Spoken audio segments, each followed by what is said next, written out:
Good morning, everybody. Hope your weekend overnight went well, and the weekend has you filled with excitement or anticipation over whatever it is you do on the weekends. I'll be watching Tennessee come back and hopefully beat Kentucky this year. Lots of football games on this weekend that are significant. Probably the biggest one will be Alabama and Mississippi State if you're into the playoff. Who's going to make the four for the playoffs?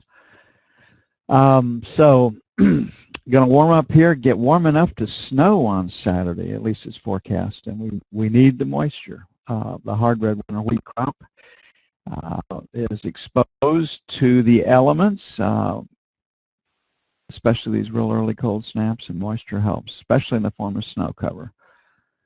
Although it is a little early for snow in this part of the United States.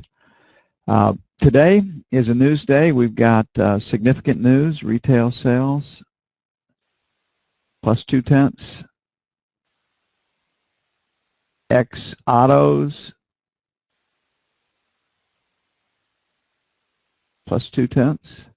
X autos and gas,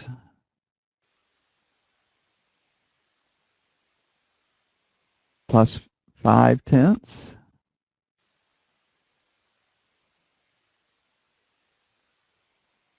And then we've got import-export prices. Import prices minus 1.5%. Export prices minus 0.4. So we gain on that spread. Consumer confidence, 87.5. That's up from the mid-86s last month. And then business inventories at 0.3, which is pretty much where it is at +3 to +0.4. That suggests that the economy is growing in the 2.5% range. So these numbers, if retail sales were down last month, if as forecast, will be supported for the indexes and not so for the financials. Now, today is a pause, usually a pause day. The auctions this week weren't very good. When you looked at the numbers, they had less participation by the players that you want to participate, and the coverage numbers were lower than usual. So this market, we're still dealing with a B. It's still under sell pressure. You can see that resistance in the 16 to 20 area is holding up pretty well. So once the news is absorbed, I think we're look for a pause day, a quiet day, but with a down bias. I like the sell side, and right now we're at 13.5. Selling failure to take out 16 to 20, which is where we were yesterday, so that would make a 15 to 19 sell. Looks pretty good to me than 23 to 27. All subject to change off the news. On the buy side, I think we can go a little bit lower. I don't think we'll break today, so we've got volume here and volume here. This volume in the middle usually doesn't play, so we'll make 5 to 9 our buy zone, and then 1 to 29 for buy number 2. So we have a news trade today. Whatever the news is will most likely determine the direction of today's markets. Once the news is out of the way, then things should settle down and the market moves sideways. The dealers are balancing their books today. They are available for unusual news. The players that had an appetite for 310 or 30-year paper have bought it as cheaply as they could buy it during an auction, and they're on the sidelines. So a lot of the players that normally drive and push the treasuries of the financials will not be engaged today after the news is out of the way.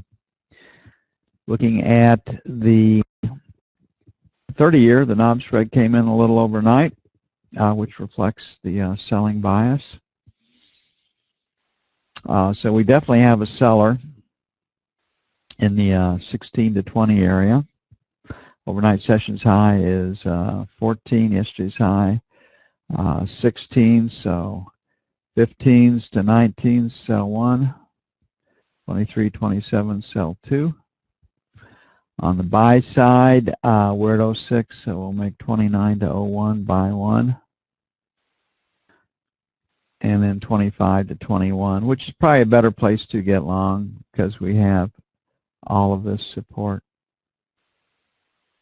down here for us. So we got a seller at 16 plus, and we've got a buyer at 24 minus, and that's probably the way this market plays today. After the news is out of the way, settle down in the trading range with a lower bias. We are dealing with Bs in our structure.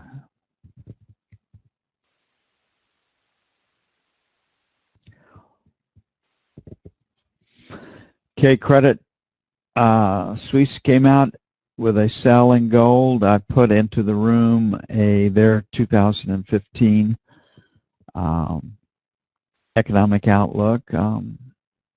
Oil prices lower, commodity prices lower, stock market higher through the first half of the year, first interest rate increase by our Fed in the second or third quarter of next year. So not a lot different than what the markets are telling us right now. Our markets are telling us sell crude oil, sell gold, sell the euro, buy stocks, and the bond and note, kind of a question mark there. They're trading higher than you would normally expect with the strength in the stock market.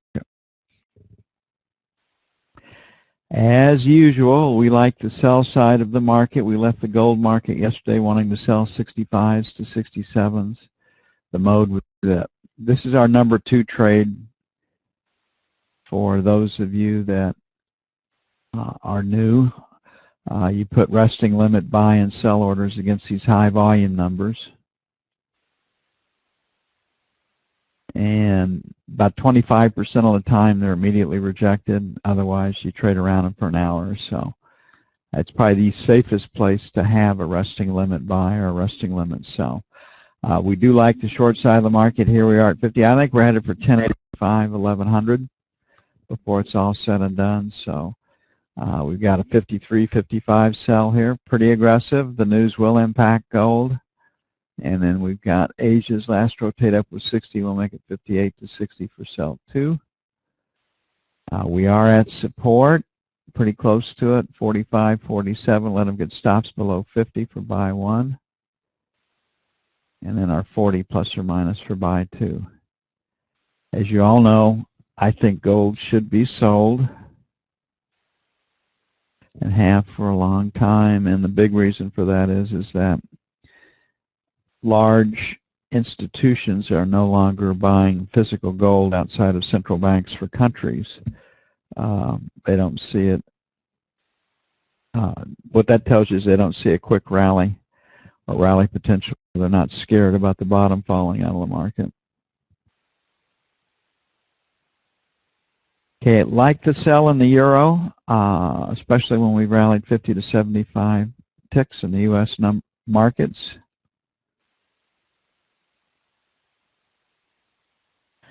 Yesterday, we hoped to sell the 125 area plus or minus, leaning up against that high. The opening brought the high, so structurally you got to sell at 70 to 80. Above this high volume number right here, this high volume number down here is probably the attractor. Looking at where the market has stopped,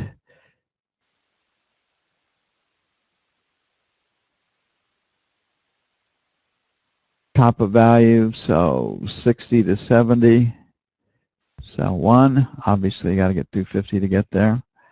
And then 75 to 85, sell 2. On the buy side, think we're headed a little bit lower, so 15 to 25 will be buy 1, all subject to change on the news. And then 24 even, plus or minus 5 for buy 2.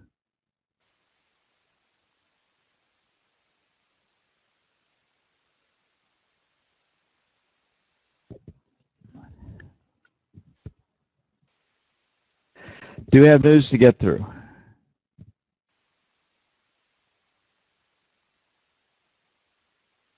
And I give it room on the downside. because I do think the market is trading lower.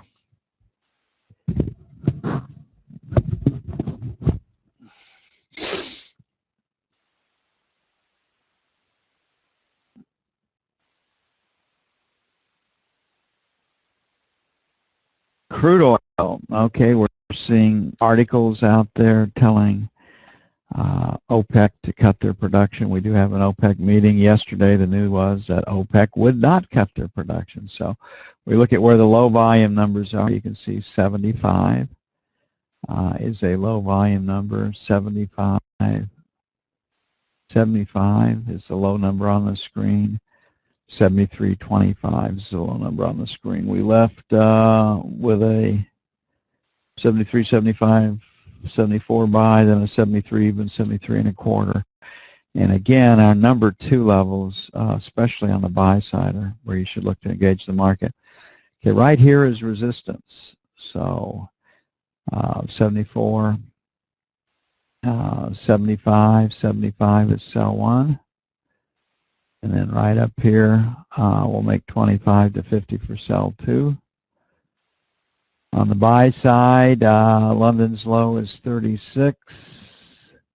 Q period low is basically at 74, so 75. Usually when we get these big sell-ups in the overnight, we get a little rally in the morning. So the market's really weak if we don't get to that 74, 75. So buy one will be 73, 75, 74. And then 73, 26, 50. Probably get some short covering before the weekend for those that were short into it. ISIS and Al-Qaeda have united. Yes, Al-Qaeda figured out that ISIS's horse was the strong horse, and they better move if they wanted to preserve their franchise for terror and the overthrow of every government in the Middle East. You know, you have, you know, it's when you sit here and you look at all this money that comes out of the Middle East to support these killers, whose ultimate objective is to take over the kingdom in Saudi Arabia, to put Mecca under their control and to purify all of Islam and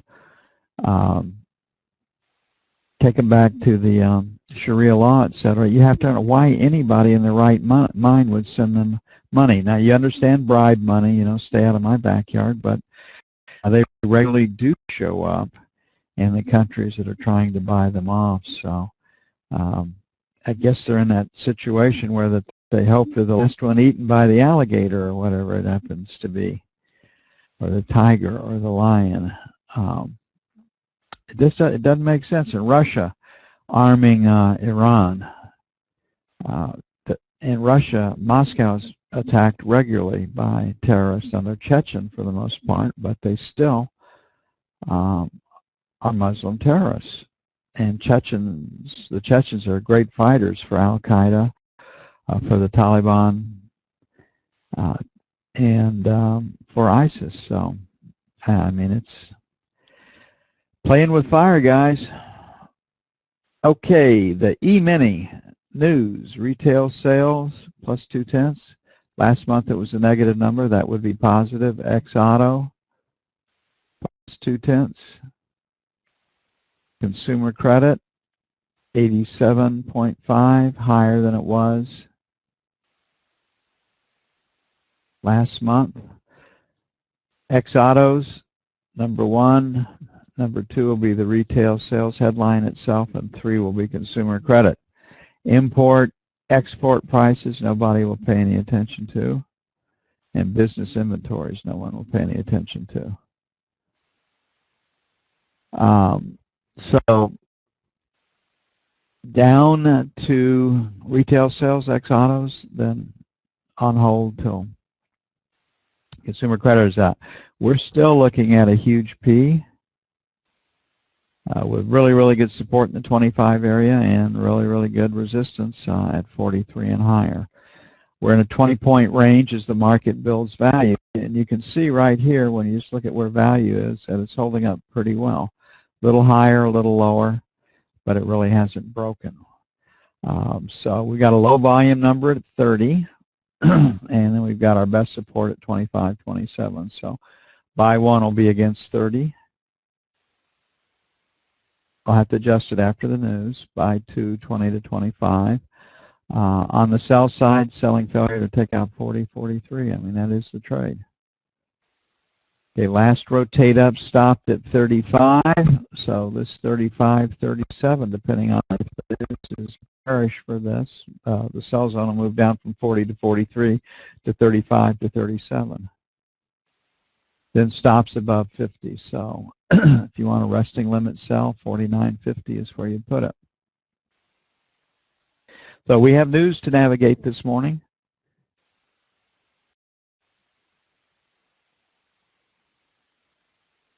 Know the news, you have the trade.